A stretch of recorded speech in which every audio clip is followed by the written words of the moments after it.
Hi everyone, Red Comet is finally upon us, and this is actually a GL exclusive event. I was very happy that Terra actually got a time travel in the JP version of the game, which is actually released during the Luna Freya arc, which for us wouldn't happen until next month. I've always been a big fan of Terra, and I've always had her green and blue for the longest of time. And main reason is that she's actually one of the best units if you are aiming for low turn runs.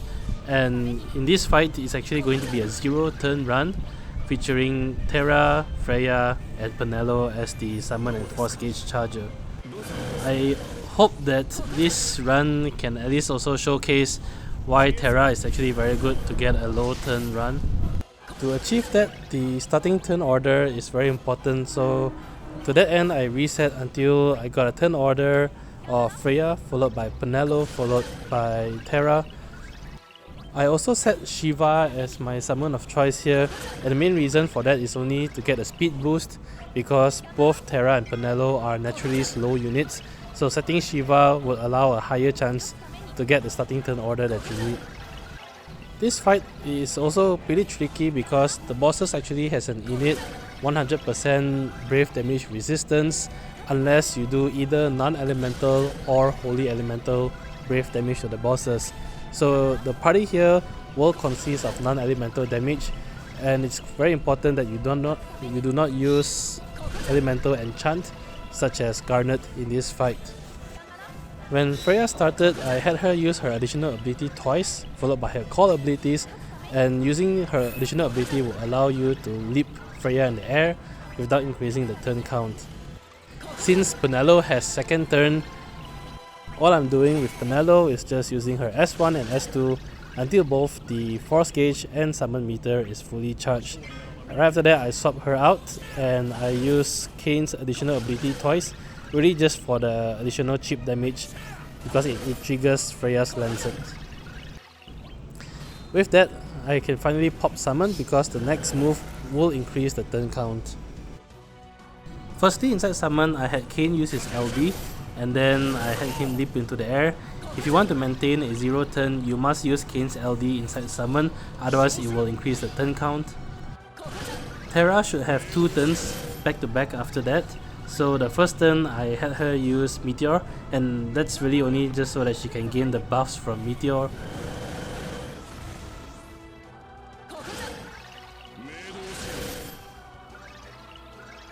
Now there are still 3 turns remaining inside summon mode, 2 of which I just had Terra use her additional ability, and that's because I actually won't have any opportunity to use it later on in the fight, so I might as well use it here.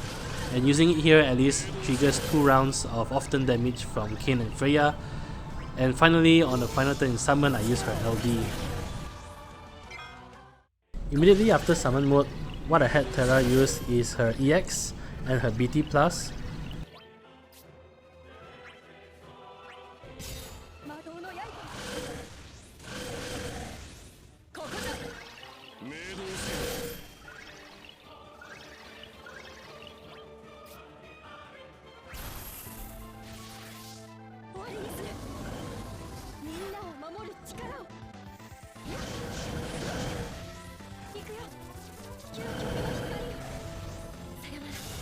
Now that I'm out of summon mode, the next phase of the fight is pretty straightforward.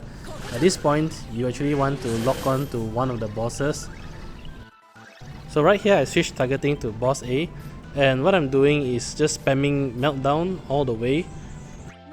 So and this part is quite important. First off, I'll be spamming Meltdown until her LD buff, which is the one that grants her the free turns, is at 1, after which I'll be using her LD to refresh her LD buff. This continues until she has 1 LD skill use remaining and she has 2 free turns remaining, which is her LD buff being at 2 turns remaining. While I'm going through Terra's LD Meltdown spam, just a little bit about alternatives. Freya is ideal as a second party member because she can leap into the air without increasing the turn count. If you're not too fast about the turn count, you can swap Freya for Kain. In terms of call abilities, if you don't have Seymour LD call, just use the best debuffing LD call that increases HP damage, preferably one that lasts for 4 turns or more. If you don't have general Leo LD call, you can consider maybe something like a Cait Sith LD or call, or an Iroha LD call. Finally, on Terra, if you don't have the Cyan LD call, you can just use your best damaging call that you have. Some other good examples would be Ida LD call or Prishe LD call. The Cyan LD call is, in this run, is really more intended as a backup, so it's really not too important.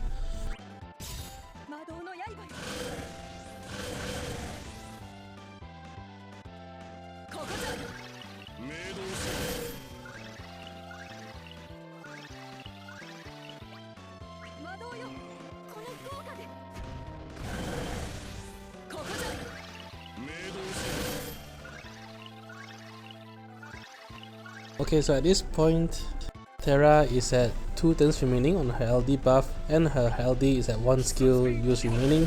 So I'm about to go into FR mode. Before that, I just used the Cyan base call for a little bit of chip damage. The sequence that I took here is going into FR first.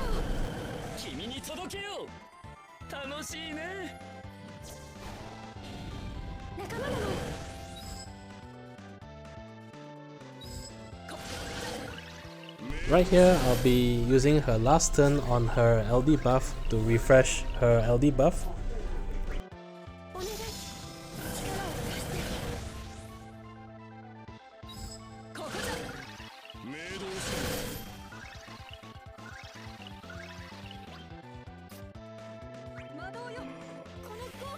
And what you want to do is go into her BT mode when there are 8 turns remaining exactly on the force time. So I used 1 skill use of Meltdown there.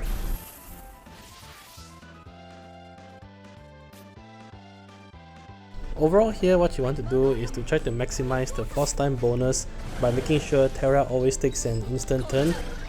She is guaranteed an instant turn as long as her LD buff is up.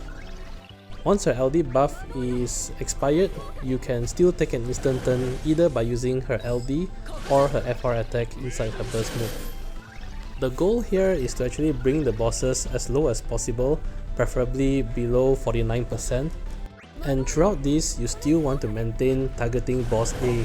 I've never switched targets for quite a while, and the goal, or I should say the reason, is because I'll be using Terra's BT finisher on boss B.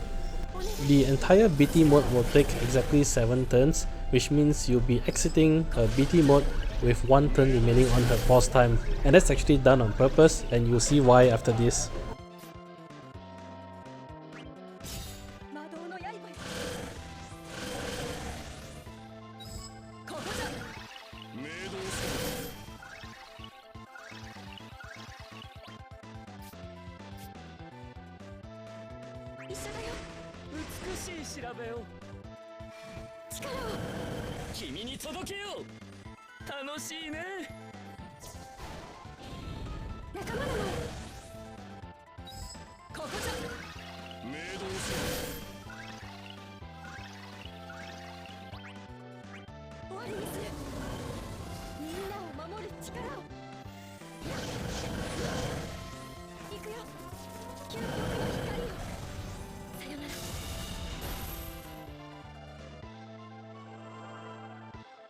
So I came out of force time with both bosses in the red and roughly about equal HP.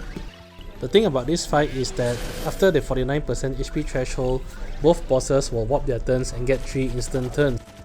And that's actually good because I'm actually still at 1 force time turn remaining at 640% bonus. And this doesn't go down while the bosses take their turns, which actually means that I get 6 turns of Spear and Lancets boosted by 640%. You don't have to worry about the boss's attacks. Their first 3 turns are always going to be brave attacks, so you will not suffer any damage here. So all you have to do right here is just to sit back and relax while the bosses actually commit suicide right here. Even if the bosses survive the onslaught, Terra will get next turn and you can just use Cyan LD call, which is also boosted by 640%, and that should be way more than enough to finish off the bosses.